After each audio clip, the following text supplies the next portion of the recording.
Welcome back. President Trump will reportedly use emergency powers to cut regulations and help boost production of critical rare earth minerals. This coming as the curb on China's global exports goes into effect this week. Joining me now is United States Antimony Corporation Chairman and CEO Gary Evans. Gary, good to see you. Thank you so much for being here. Good to see you. Yeah, we wanted to talk to you because your company owns the only operating permitted antimony smelter in North America and is the only domestic producer of these antimony products. Gary, your reaction to President Trump's move on this?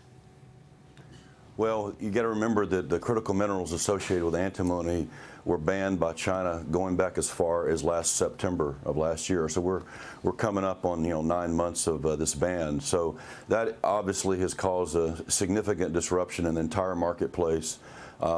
Antimony prices have gone up almost 6 times, from around $5 a pound to around $28 a pound. So there's definitely a lot of saber rattling going on. This is not something that I think just happened. I think it's been planned for a long time.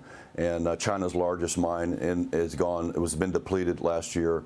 So the whole world is scrambling trying to find antimony today. Well, this is also one of the reasons that President Trump came up with that idea to tap into the rare earth minerals that are so rich in Ukraine.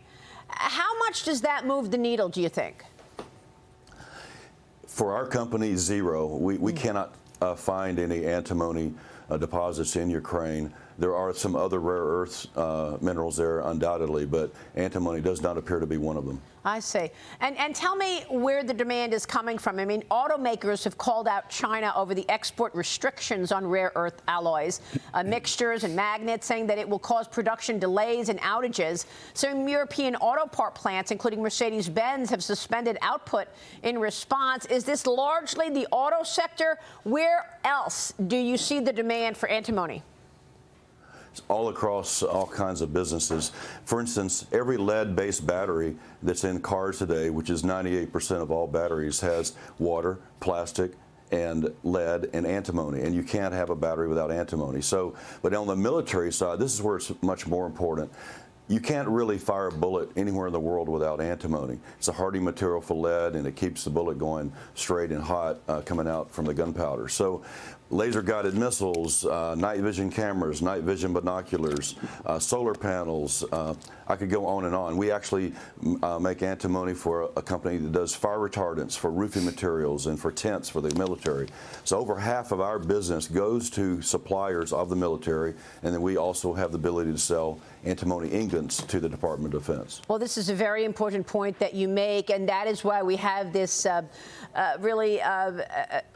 debate and upset with China's restrictions. U.S. Antimony Corporation reported a record first quarter this year.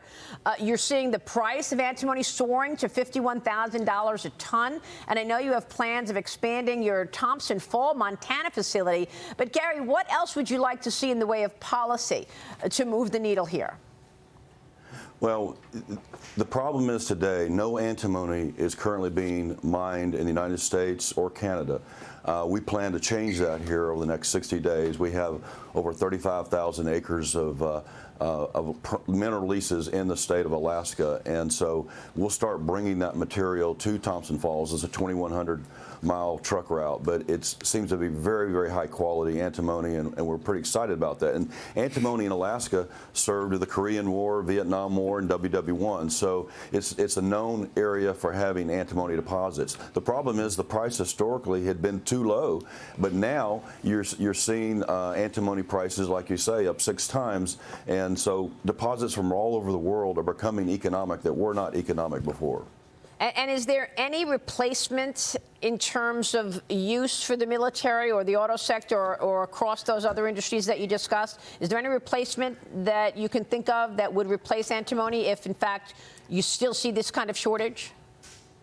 There is some synthetic antimony that comes out of India. I see. And that antimony does not appear to meet any of the characteristics that the DOD needs, or the DLA. Okay. So I don't think really, not today. Gary, great to have you this morning. Thanks very much for the information. We'll be watching. Thank you.